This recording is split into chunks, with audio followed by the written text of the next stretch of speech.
The stars were silent. They had always been silent for centuries. Civilizations beyond Earth believed the vast void of space was theirs alone. Unchallenged and unopposed galactic empires flourished, unburdened by fear, unshaken by doubt, but that was before humanity arrived, before the silence was broken.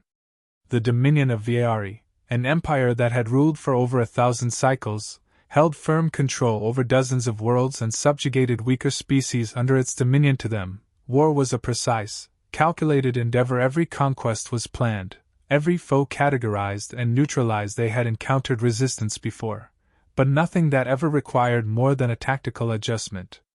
And so, when the first whispers of a new, aggressive species reached the Viari High Command, they dismissed it. Humans. The reports had called them a minor race from a small system, newly ascended to the interstellar stage. The Viari barely acknowledged them. That arrogance would be their first mistake. The Dominion had sent a small fleet, a task force meant to welcome the newcomers and establish their superiority, led by Admiral Kaylee's Exxon, a seasoned strategist. The Viari's ships exited hyperspace at the edge of a human-controlled system. They expected deference. They received defiance. The moment the Viari fleet appeared, Earth's response was immediate. No parley, no hesitation. Human warships, sleeker and smaller than their Viari counterparts, emerged from concealed positions. Weapons charged, they moved with terrifying precision, like predators that had been waiting in the dark. Admiral Exxon's orders were clear: establish control, intimidate, demand surrender. He opened a channel to the lead human vessel, a dreadnought marked HSS Resolute. The face that appeared on his screen was that of Fleet Commander Elias Grant, a man whose expression carried no fear, only calculation. You will lower your shields and submit to Dominion authority, Exxon declared. You are now subjects of the Viari Empire. A long pause, then Grant leaned forward, his eyes like steel. No. Then the battle began. The Viari, confident in their numbers, surged forward. Energy lances sliced through the void, ion bolts illuminating the battlefield. Exxon expected a brief skirmish, one that would end swiftly in Dominion victory. He was wrong. Human warships danced through enemy fire, their movements erratic yet purposeful. Their railguns fired kinetic rounds at near-relativistic speeds, tearing through Dominion shields with terrifying efficiency. The Viari, used to overwhelming their foes, found themselves being picked apart piece by piece. The Resolute led the charge, a behemoth of steel and wrath. It cut through enemy lines, its experimental mass drivers punching through Viari hulls like paper. Commander Grant's voice crackled over the comms. Target their command vessel, break them. Exxon watched in horror as one of his battleships exploded into a fireball, its debris scattering into the void. This wasn't a battle. It was a massacre. Humanity wasn't just fighting back. They were winning. For the first time in centuries, a Dominion fleet faced the unthinkable. Retreat. Exxon, his pride shattered, barked desperate orders. His fleet attempted to regroup, but the humans did not relent. A final, devastating barrage from the Resolute's main guns slammed into the Dominion flagship. The shields buckled, the hull ruptured, fire and atmosphere vented into space as Admiral Exxon's command vessel was torn asunder. As the wreckage drifted into the void, the surviving Viari ships fled into hyperspace. The battle was over. And humanity had sent its message: we do not submit, we do not kneel. News of the defeat spread like wildfire across the Dominion. Shock turned to outrage. Humanity, an upstart species, had done the unthinkable. They had defied an empire. The Viari Council convened in emergency session, their voices raised in anger and disbelief. Wipe them out, demanded one counselor. Burn their worlds, make an example of them. But another, more cautious voice spoke up. They fought differently, they thought differently, they anticipated us. We must understand them before we destroy them. The Dominion's rulers agreed on one thing: this silent war was only beginning. The humans had struck first blood, and the Viari would not let it go unanswered. Back on Earth, Fleet Commander Grant stood on the bridge of the Resolute, watching as the remains of the enemy fleet burned in the distance. He knew what was coming. This was no mere skirmish. It was the beginning of something far greater.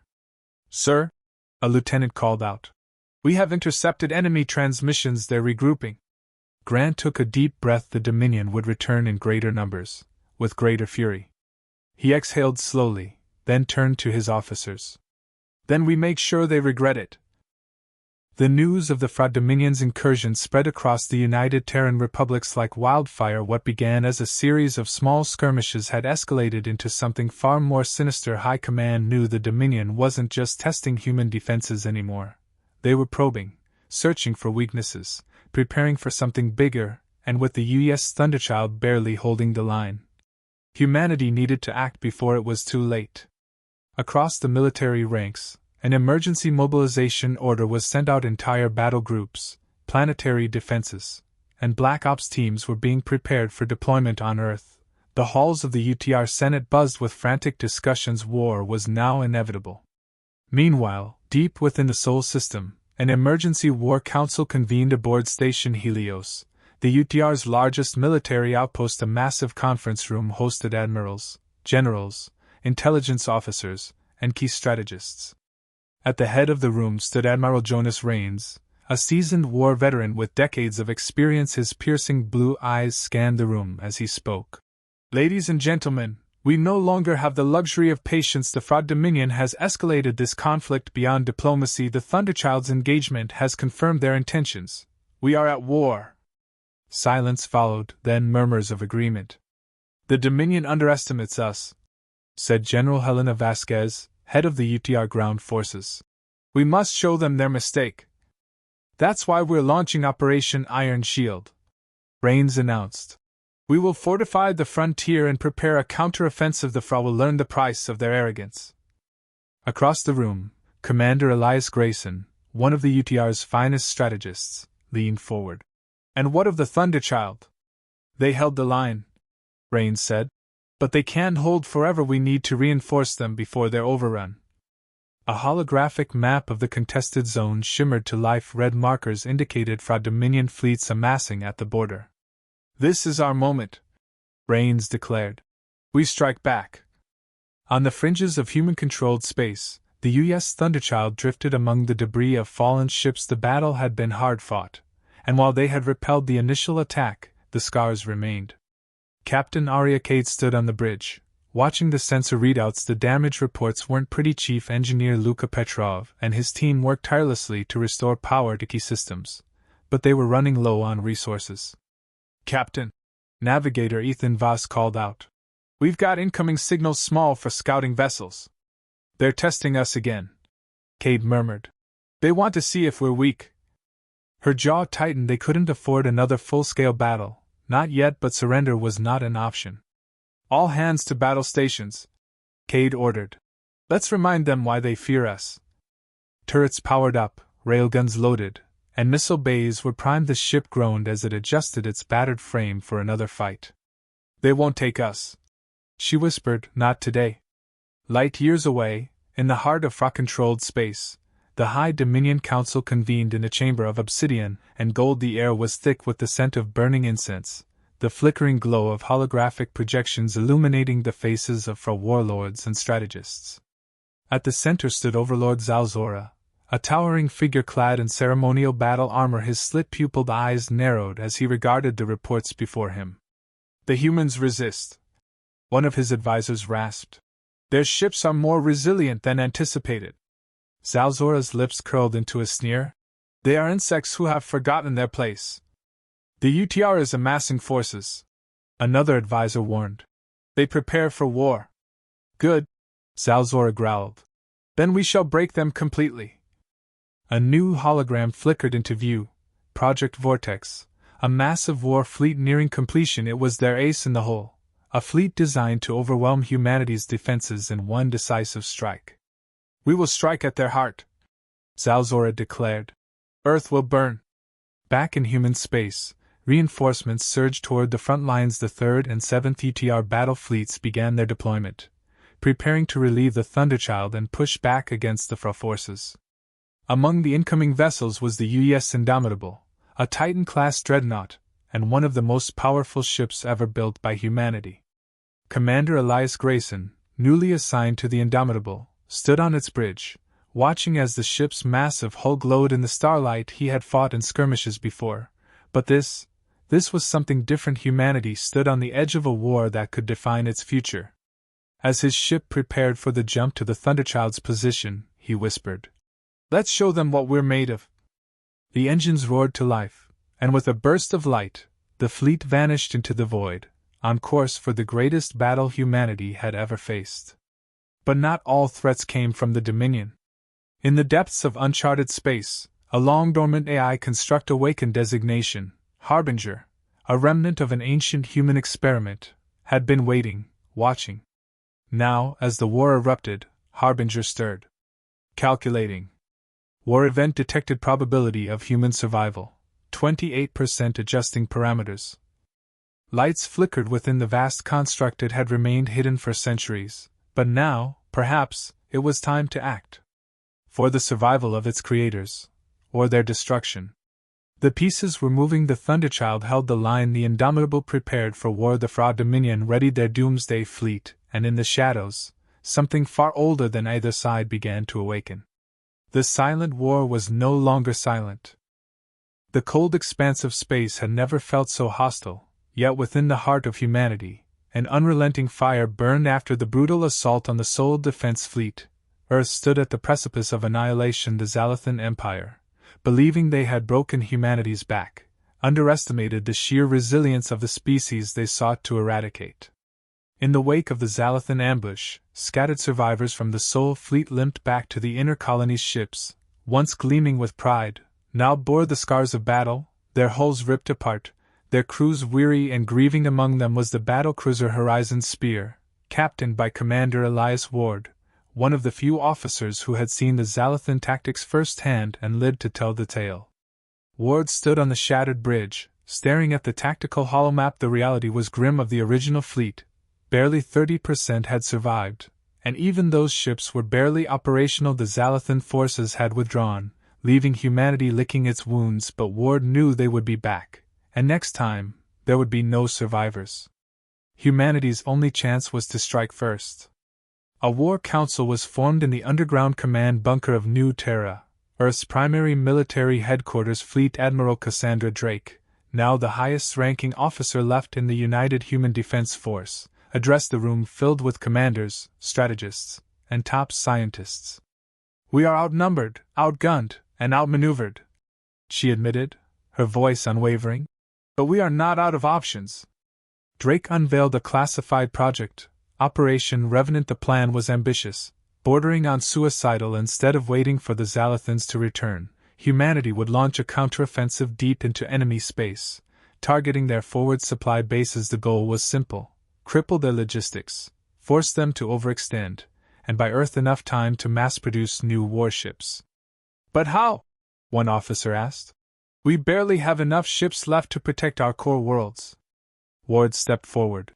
"We use their own tactics against them. We form a fleet of fast, high-impact strike groups, hitting them where they least expect. Guerrilla warfare, on an interstellar scale." Silence filled the room as the weight of the plan settled in. Then, one by one, heads nodded in agreement. If humanity was to die, they would do so on their own terms, fighting. With Earth's shipyards barely operational, Admiral Drake ordered the resurrection of the Ghost Fleet, a hidden reserve of experimental warships stored in deep space vaults. These were not the conventional vessels of the fleet. They were built for a war that had never come, armed with prototype weapons, advanced stealth systems, and unconventional technologies.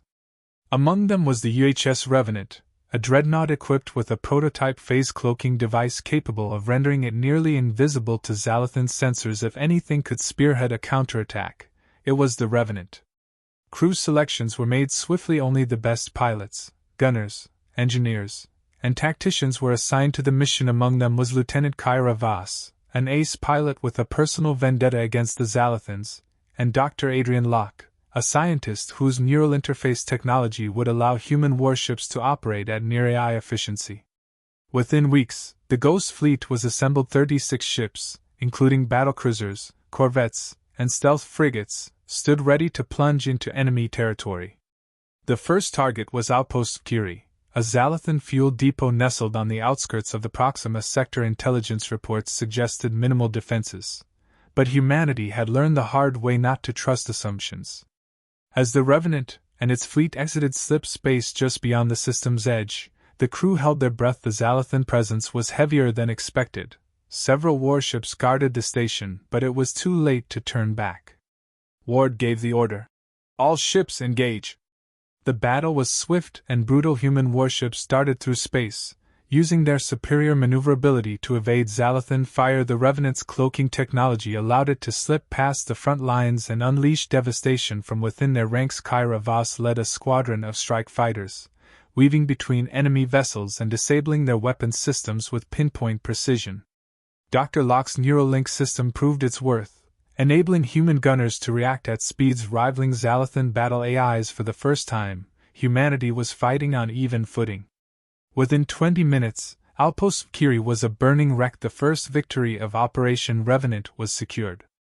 The destruction of the outpost sent shockwaves through the Zalathan Empire. Never before had a species dared to strike at them so boldly. The Supreme Warlord, Venric Cal, watched the battle footage in silence, his golden eyes narrowing. "They are more dangerous than anticipated," he admitted. "But this only confirms one thing: humanity must be exterminated." A new fleet was assembled, larger than any humanity had ever faced. The Zalathans no longer saw Earth as a minor nuisance now. They saw a threat that needed to be crushed utterly.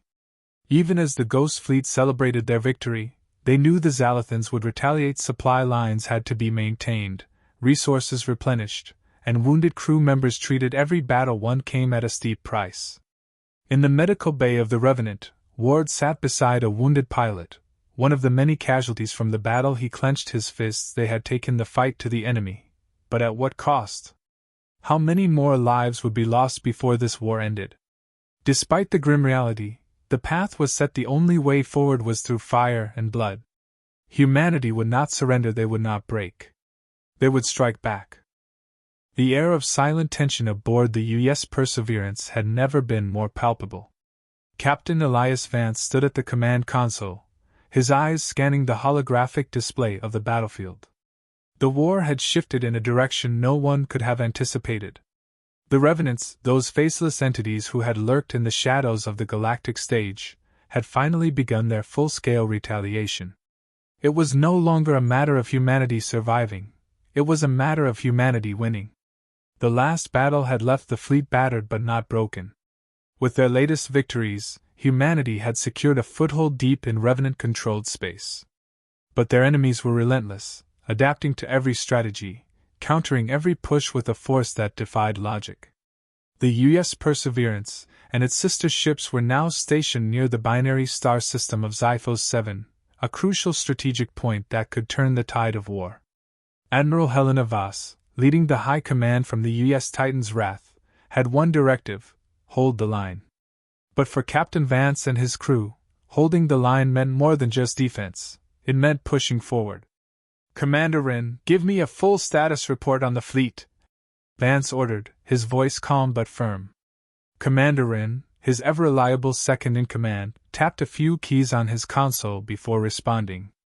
"The Perseverance is at 83% combat efficiency. Shields are holding at 60%, but we've taken moderate structural damage from the last engagement. The Resolute and Ironclad are in worse shape, but they'll hold. The rest of the fleet is in formation, awaiting orders." Vance nodded. "And the Revenants?" "They're regrouping," Wren replied grimly. "Scanners show at least 20 ships forming a new line along the asteroid belt near Xiphos 7. They're reinforcing their defensive lines." The Revenants weren't simply reacting anymore, they were preparing for something bigger. That realization sent a chill down Vance's spine. Despite the damage, Vance knew they couldn't afford to sit back and wait. They had learned through hard-fought battles that the Revenants were masters of ambush tactics. If they were fortifying their position, it meant one thing: they were expecting humanity to attack. And that was exactly what Vance intended to do. "Helm, bring us to Vector 305, flank speed. Tactical, prepare a decoy maneuver," Vance commanded. "Let's see if we can draw them out." The fleet adjusted their course, maneuvering into position while deploying unmanned decoy ships in strategic locations. These ships, loaded with electronic warfare packages, simulated the energy signatures of fully operational battleships. It was a calculated risk, one that could make the Revenants believe humanity was launching a direct assault. Within minutes, the enemy took the bait. "Sir, the Revenants are moving in," They're repositioning to intercept the decoy fleet, Lieutenant Harlow called out. Vance clenched his jaw. Good. Now bring in the real strike force. From the darkness of space, a squadron of stealth cruisers, led by the U.S. Phantom, emerged from subspace behind enemy lines. Their weapons lit up the void, unleashing a barrage of kinetic projectiles and plasma bursts that tore into the Revenant formation. The enemy ships, caught off guard, scrambled to react, but it was too late. The trap had been set. And sprung. For a moment, it seemed like the tide had turned decisively in humanity's favor. The Revenants were reeling, their forces split and vulnerable. But the moment of victory was short-lived. Massive energy spikes detected, Lieutenant Harlow warned, panic creeping into her voice. Sir, they're bringing something new to the fight. The main display flickered, revealing an ominous sight, a Revenant capital ship, larger than anything humanity had ever encountered. Its structure was an eerie combination of shifting metal and pulsating organic tendrils. Its mere presence seemed to distort space around it. Then it fired. A beam of crackling dark energy lanced out, cutting through one of the human destroyers as if it were paper. The Resolute never stood a chance. It was there one moment and gone the next, a cloud of debris and fire taking its place. We need to regroup, Wren shouted. That thing's weapons are unlike anything we've seen. But Vance knew there was no retreat. If they pulled back now, they would lose not just the battle but the entire system. And if Sci-Fi 7 fell, humanity's entire offensive would collapse. Helm, bring us in close, Vance ordered. We're taking that thing down. Sir? Wren looked at him as if he had lost his mind. We can't go head-to-head with that. We don't have a choice. If that thing isn't stopped here, it will wipe out our entire fleet. The Perseverance surged forward, its thrusters burning bright as it closed the distance with the monstrous Revenant warship. The rest of the fleet followed suit, bombarding the enemy vessel with everything they had. But its defenses were nearly impenetrable, regenerating damage almost as quickly as it was inflicted. Then came the turning point. A transmission cut through the battle noise, originating from the U.S. Ironclad. This is Captain Juno Garrett of the Ironclad. We're moving in for a collision course. Vance's eyes widened. Juno, no! You'll never make it out. I know. Her voice was resolute. But if I don't, none of us do. Give 'em hell, Vance. Before anyone could stop her, the Ironclad ignited its engines to maximum burn, hurtling toward the Revenant dreadnought. The impact was cataclysmic. A blinding explosion erupted as the Ironclad collided with the alien behemoth, detonating its full payload in one final, defiant act of sacrifice. The Revenant warship shuddered, its twisted form collapsing in on itself. And then silence. The battle had been won, but at a staggering price. The Ironclad was gone. Hundreds of lives had been lost. But Sci-Fi 7 remained in human hands. As the fleet regrouped, Vance stood in silence, staring at the wreckage. We won, Wren said softly. Vance exhaled, his fists clenched. Today. But this war isn't over. In the shadows of space, the Revenants were still watching, still waiting. The silent war had raged on, unseen by the wider galaxy, but every battle fought in the shadows carried immense weight. Humanity, forced into a war it never sought, had endured ambushes, betrayals, and catastrophic losses. Yet, with each skirmish, they adapted. The enemy, a coalition of arrogant, centuries-old empires who had long dismissed humanity as irrelevant, now faced an adversary they had gravely underestimated. With the recent triumph at the Battle of Vega Prime, humanity had dealt a devastating blow to the Syndicate's forces. The loss of the Syndicate's cloaked fleet, combined with the capture of high-ranking enemy officers, shifted the balance of power. But the war was far from over. The Syndicate was enraged, and the other empires in the coalition began to realize that humanity was no easy prey. Admiral Elias Carter stood on the bridge of the UNS Aegis, his gaze locked onto the holographic tactical map. The latest intel reports streamed in from the network of human spies embedded deep in enemy space. After Vega Prime, the Syndicate had begun restructuring its forces, consolidating its fleets, and preparing for a counterattack. But humanity had learned an invaluable lesson: brute force alone would not win this war. The Coalition had more ships, more resources, and centuries of experience in interstellar warfare. If humanity were to truly turn the tide, it needed to strike in a way the enemy never expected. The key lay in deception.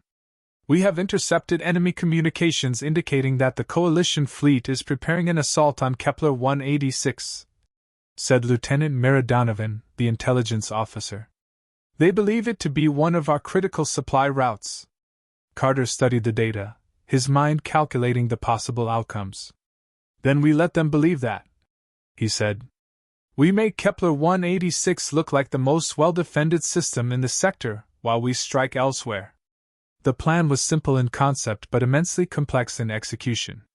Humanity would fabricate an entire fleet, false energy signatures, dummy transmissions, and AI-generated chatter, to lure the enemy into committing their forces to an assault on Kepler 186. Meanwhile, the real fleet, utilizing newly developed stealth technology, would strike at a critical enemy stronghold, the fortified world of Yelkara Prime. Yelkara Prime was one of the Syndicate's main production hubs, supplying the Coalition with warships, weapons, and resources. If humanity could cripple it, they would not only weaken their enemy's war effort but also send a message that they were no longer playing defense. Commander Gabriel Reyes was tasked with leading the stealth assault. Aboard the UNS Revenant, he reviewed the plan with his strike force. "They think we're on the back foot, that we're scrambling to hold our supply lines," Reyes said. "Let's show them what happens when you underestimate humanity." The Revenant and its accompanying fleet of 10 stealth cruisers activated their cloaking fields, vanishing from sensors as they made their way towards Yelkara Prime. As expected, the Syndicate took the bait. A massive fleet, over 200 warships, descended upon Kepler 186, prepared for a brutal siege.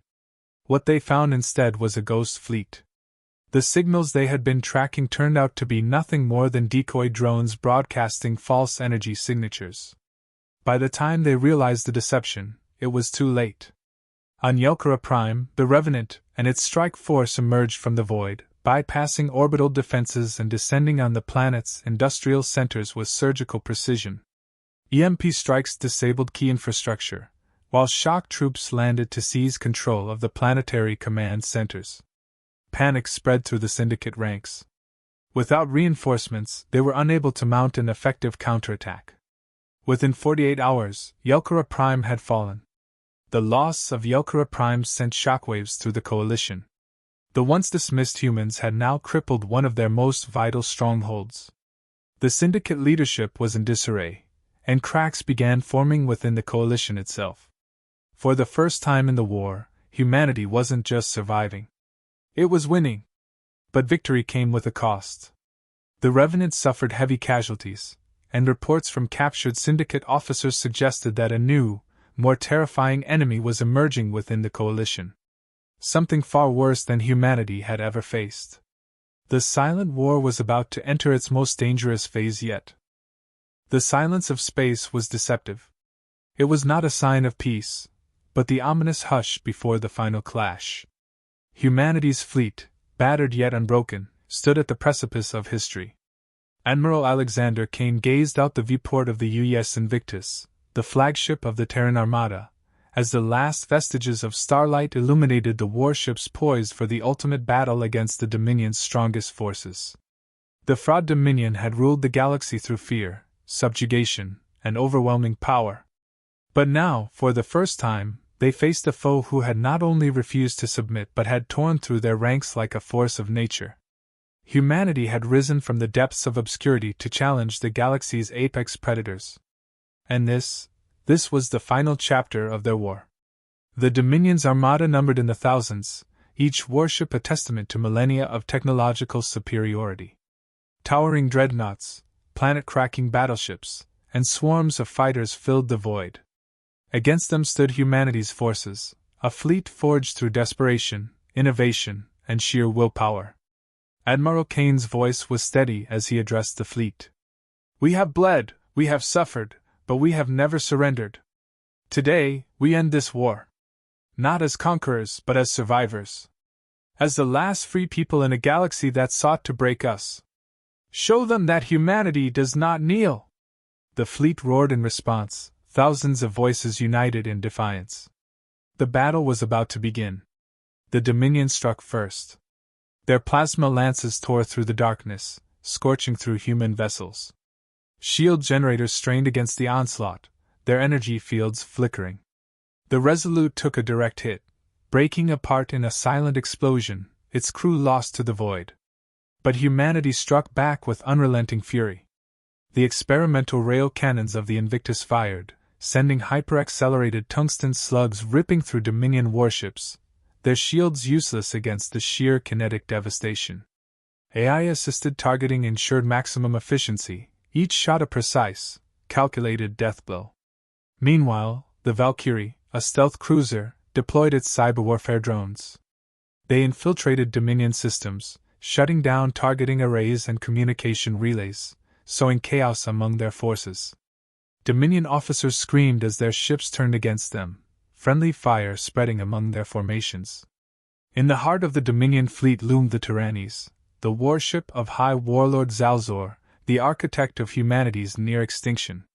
He watched the battle unfold with cold amusement, until his ships began to falter. Impossible! He hissed as reports flooded in. The Dominion was losing ground. Humanity had adapted, countered every strategy, and turned their own technology against them. They were supposed to be an insignificant species, yet here they were, standing on the threshold of victory. But Zalzor was not done. "Activate the Maw of Oblivion!" he commanded. A superweapon, hidden within the Dominion's capital ship, powered up. A singularity cannon, capable of consuming entire fleets, roared to life, its energy building to an apocalyptic crescendo. Admiral Kane saw the threat and made a decision. "All remaining forces, focus fire on the Tyrannies. We cannot let that weapon fire." The battle reached its fever pitch. The Invictus led the charge, breaking through enemy lines, its hull scorched and torn. Fighters weaved through the chaos, dogfighting against Dominion interceptors in a ballet of death. The Valkyrie sacrificed itself, ramming into a Dominion dreadnought, detonating its reactor and taking 3 enemy warships with it. On the bridge of the Invictus, Kane refused to flinch as the Maw of Oblivion reached full charge. Then, the Endeavor, a carrier that had been presumed lost, emerged from behind a shattered moon.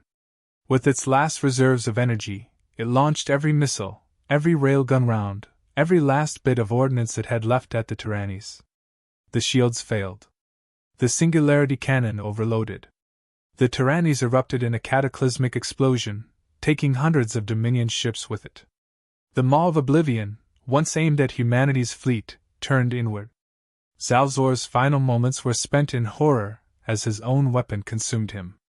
With the Dominion's leadership obliterated, the remaining forces broke. Their once mighty empire crumbled within days as occupied species rose in rebellion, inspired by humanity's defiance. On Earth, celebrations erupted. The war was over. Admiral Kane stood among the ruins of the battlefield, gazing upon the wreckage of friend and foe alike.